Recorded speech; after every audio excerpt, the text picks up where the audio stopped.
कांग्रेस वाले तो मुझे गाली देते हैं, गाली देते रहिए, मुझे कोई फर्क नहीं पड़ता।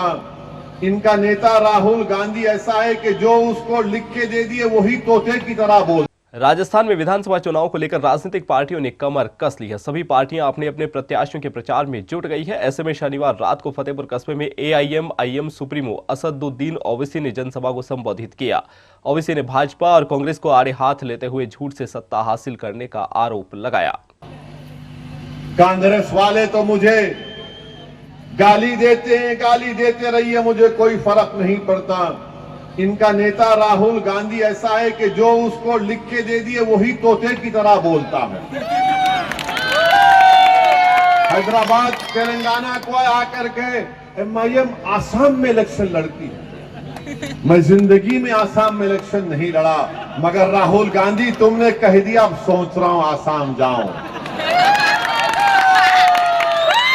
आसाम में इलेक्शन लड़ते हैं। राहुल गांधी ये तो बताओ कि तुम मंजलिस को गाली देते हो तो क्या शिवसेना दूध की धुली भी है? तुमने शिवसेना के साथ सत्ता बनाई महाराष्ट्र में। वो शिवसेना जिसका मुख्यमंत्री उद्धव ठाकरे कांग्रेस के नेताओं के साथ महाराष्ट्र की विधानसभा में तकरीर करके कहता है कि मुझे फख्र है कि हमारी पार्टी ने बाबरी मस्जिद की ईंटों को तोड़ा और उसको लेकर आए। जब तुमको सेकुलरिज्म याद नहीं आया, जब भारत की पार्लियामेंट में 2019 में नरेंद्र मोदी की सरकार ने सबसे गंदा काला कानून यूएपीए जो इंदिरा गांधी के जमाने में कांग्रेस ने बनाया उसको और गंदा किया, तो यही कांग्रेस ने मोदी का साथ दिया था।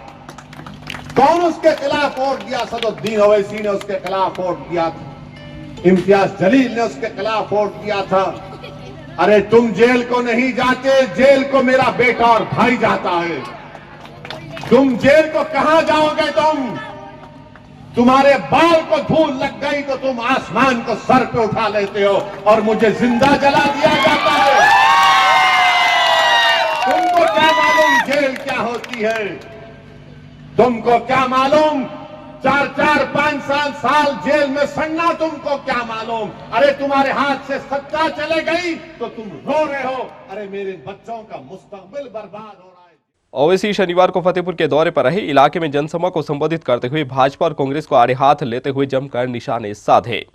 ओवैसी ने कहा कि भाजपा जनसंघ या आरएसएस का देश की आजादी में कोई रोल नहीं रहा है। हम कांग्रेस के जिम्मेदारों से पूछना चाहते हैं कि राजस्थान में कई वर्षों तक सत्ता मिली, लेकिन पिछड़ों के हितों के लिए कौन सा ऐतिहासिक काम किया? उन्होंने कहा कि कांग्रेस नेताओं के लगातार निकम्मेपन के कारण भाजपा केंद्र में पहुंची। भाजपा का काम नफरत फैलाने का है। बीजेपी और कांग्रेस दोनों से पूछना चाहते हैं कि राजस्थान के अल्पसंख्यक समाज के 60% बच्चों में खून की कमी है, इसका जिम्मेदार कौन है? अल्पसंख्यक समाज के 37% लोगों को शिक्षा नहीं मिली है, इसका जवाब ना कांग्रेस देगी और ना ही बीजेपी। उन्होंने मुस्लिम समाज के लोगों से कहा कि जब तक आप खुद खड़े होकर मुकाबला नहीं करेंगे, इंसाफ नहीं मिलेगा। उन्होंने सवाल उठाए कि राजस्थान में अल्पसंख्यक समुदाय का बजट 90 करोड़ कम क्यों है।